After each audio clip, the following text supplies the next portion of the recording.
मोह सकल व्याधिन कर मूला। सारे व्याधियों का मोह मूल है। मोह जितना हम करेंगे, प्रेम करना है, मोह नहीं करना है। तो सत्संग अधिक काल तक जब हम करते हैं तो निसंगता आती है। नहीं पापा। निसंगता का मतलब जैसे जल में कमल, भागना जल कमल में भी रहता है और कमल से अलग भी रहता है।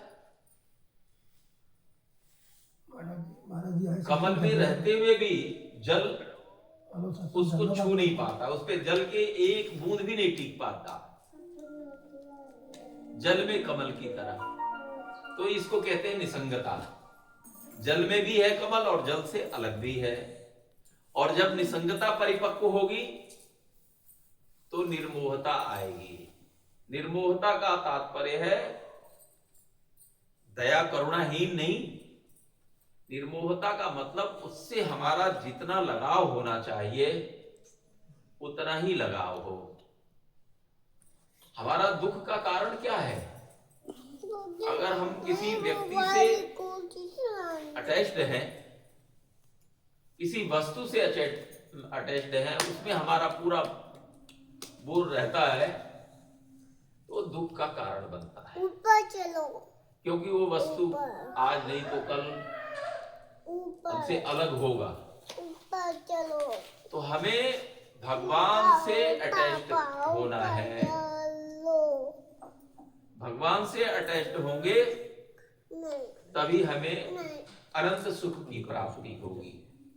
इसलिए कहा निसंगत्वे निर्मोहत्वम, निर्मोहत्वे निश्चल तत्वम। निश्चल तत्व क्या है? हमारे एकमात्र भगवान ही हितैषी हैं।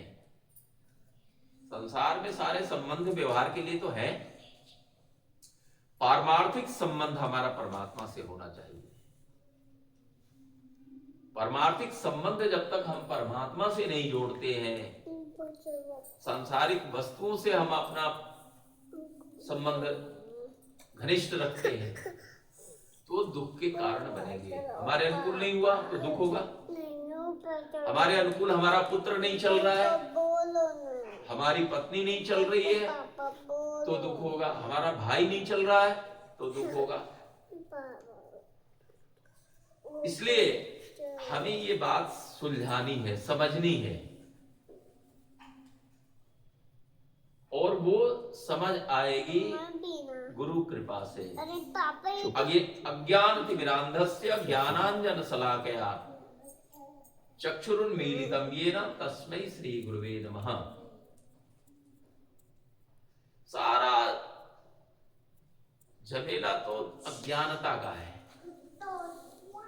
अज्ञानता समाप्त हो जाए तो सारा कष्ट दूर है। कोई कष्ट नहीं है, कोई किसी से ईर्ष्या नहीं है, किसी से द्वेष नहीं है,